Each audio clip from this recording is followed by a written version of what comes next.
பேசணும். மனிதனாக அவனுக்கு மிருகத்துக்கு என்ன வித்தியாசம்? மிருகம் கூட நன்றி உணர்வோடு இருக்கும், மிருகம் அதுவும் கிடையாது. அதனால இவனை கொச்சையா பேசுறவனு வருத்தப்படாதீங்க.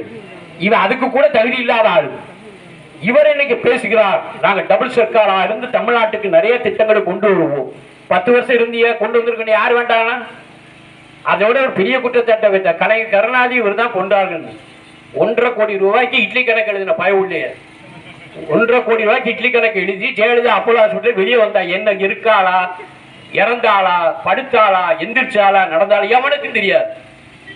அவங்க ஒரு முதலமைச்சர் கடைசி வரைக்கும் தன்னுடைய கடைசி காலம் வரைக்கும் பிறப்பும் இறப்பும் மர்மமாக இருந்த ஒரு முதலமைச்சர் இந்த மண்டை ஆண்டாக மறந்து விடாதீர்கள். இந்த அயோக்கியர் கூட்டம் தான் உங்கள் மத்தியில் வந்து சொல்லுகிறது, தமிழகம் சுமிச்சம் பெற மீண்டும் அதிமுக ஆட்சி வர வேண்டும் என்று சொல்லுகிறார்கள். அரசியலை கொச்சப்படுத்தாதீர்கள். கொள்கையை சொல்லி வாக்கு கேளுங்கள், லட்சியங்களை சொல்லி வாக்குகளை கேளுங்கள், உங்கள் சாதனையை சொல்லி வாக்குகளை கேளுங்கள், தவறில்லை. ஆனால் மக்களை புலவுபடுத்தி அநாகரிகமான வார்த்தைகள் பயன்படுத்தி வாக்கு கேட்க வேண்டும் என்று சொன்னால் வாய் மூடி மௌனியாக என்னை போன்றவர்கள் இருக்க மாட்டான். உங்களை தோழி உரித்து காட்டி வீதி வீதியாக ஓட முடிவேன். இதை விட அசிங்கமாக பேசுவேன். இந்த அரசியலா இது என்னது? ஜனநாயக நாடு. இந்த நாட்டிலே ஜனநாயக உரிமை எதற்காக கொடுக்கப்பட்டிருக்கிறது? நல்லவர்கள் வாழ, நல்லவர்கள் தீர்ப்பு தந்திட, நல்லவர்கள் நாட்டை ஆழ்ந்திட, நல்ல ஆளுமை தந்திட, நல்ல அரசாட்சி உரிமையை பெற்றிட, நல்ல உரிமைகளை பாதுகாத்திட, நல்ல திட்டங்களை தந்திட, இதற்கு தரப்பட்டிருக்கிற உரிமை. அதை கொச்சப்படுத்துவதற்கு இப்படிப்பட்ட வார்த்தையை பயன்படுத்தினால் அதை நான் பார்த்து கொண்டு இருக்க முடியாத நண்பர்களை புரிந்து கொள்ள வேண்டும். இந்த ஒரு செய்தி எடப்பாடி சொல்லுகிறார், 10 லட்சம் கோடி ரூபாய் தமிழ்நாட்டு கடன் இருக்கிறது. அது ஒருத்தர் கணக்கு போட்டு இத்தனை பேர் இருக்கிறார்கள், ஒவ்வொரு தலையிலும் இவ்வளவு ரூபாய் இருக்குது. விளங்காத பயில ஏபிசி சண்முகம் கடன் வாங்கினா என் பிள்ளை பாதிக்கும், அரசாங்கம் கடன் வாங்கினா மக்களை வேண்டா பாதிக்கும். என்ன புருடா விடுறீங்க? அப்படி பாதிக்கணும் இருந்தா 215 லட்சம் கோடி ரூபாய் உங்க அப்பன் மோடி வாங்கி இருக்கான். அப்ப 140 கோடி தலையில வச்சிருவோம் அவ்வளவு கடனையும். 10 லட்சம் கோடி கடன் இருப்பது உண்மை, ஒன்றும் ஒளிவு மரவில்லை. எடப்பாடி இந்த அரசாங்கத்தை திமுக கையில் கொடுக்கிற பொழுது இந்த கடன் 5.5 லட்சம் கோடி. அந்த 5.5 லட்சம் கோடி கட்டிய வட்டி 1,68,000 கோடி. கூட்டிக்கிடுங்க, நான் சொல்ல தொடங்கி கூட்டிட்டே வாங்க. 7,20 லட்சம் கோடி. ஒன்றிய அரசு 2 திட்டங்களுக்கு தர மறுத்த தொகை 60,000 கோடி, 35,000 கோடி. 1 லட்சம் கோடியை கூட்டிடுங்க. 8,20 லட்சம் கோடி.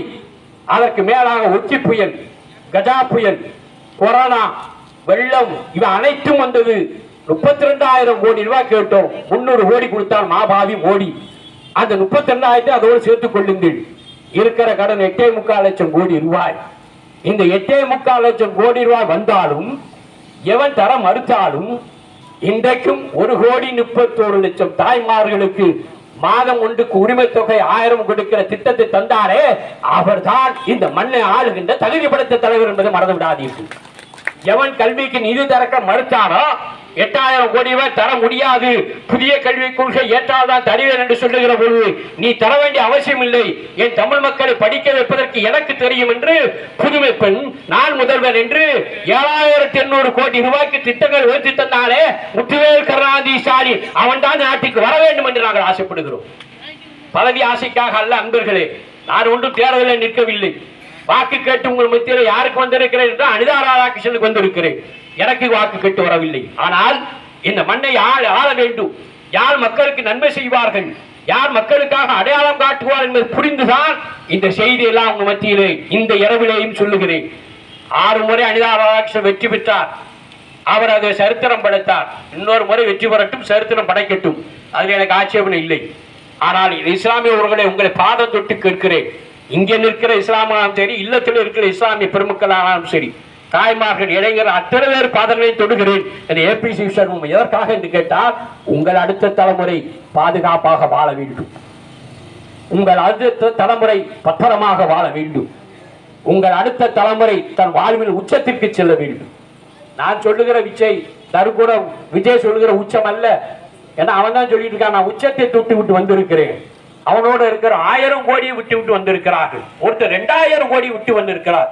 உச்சத்தை தொட்டவன் திரைப்பட வரலாற்றில் ஆரூர் அண்ணன் நடிகர்களும் சிவாஜி கணேசனை தவிர வேறு எவனும் நடிகர்கள் திரைப்படத்தில் உச்சத்தை தொட்ட வரலாறு கிடையாது.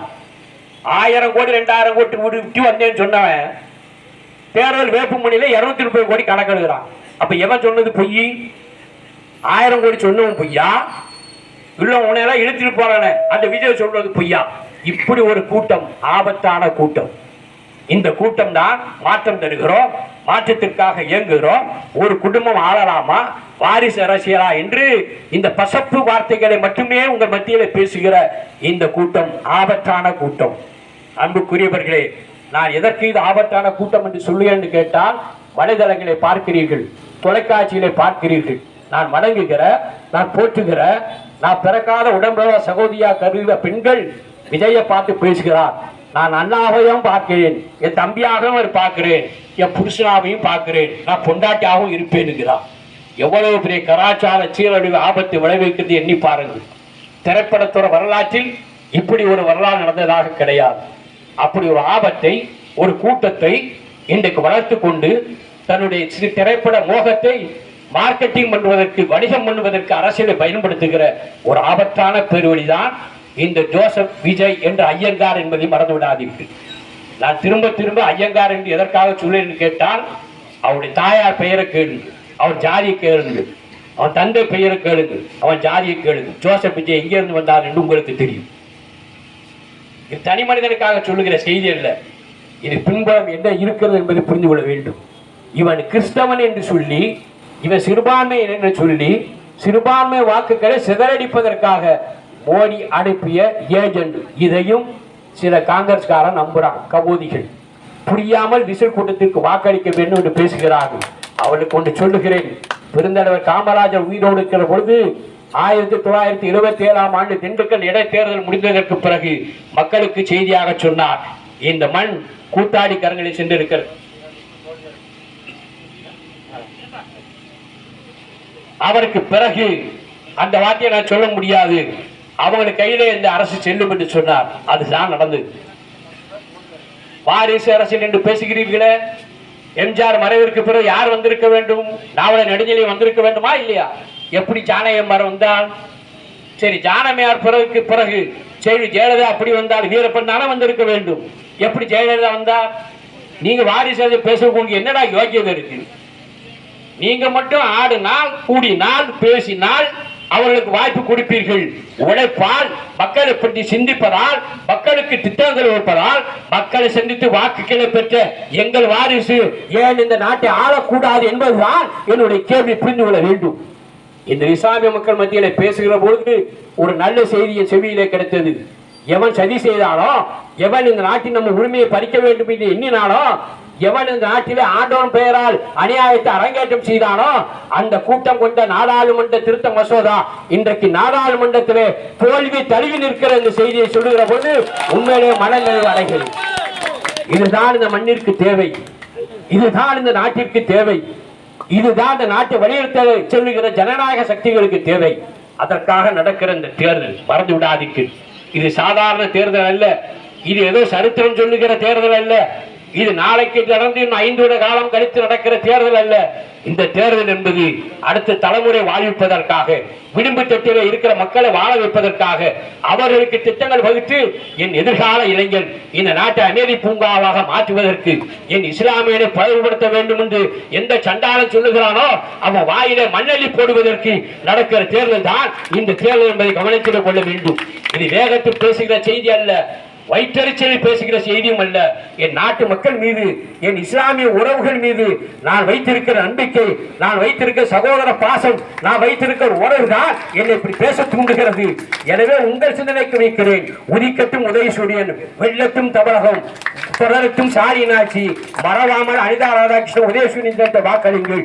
நன்றி, வணக்கம், ஜெய்ஹிந்த்.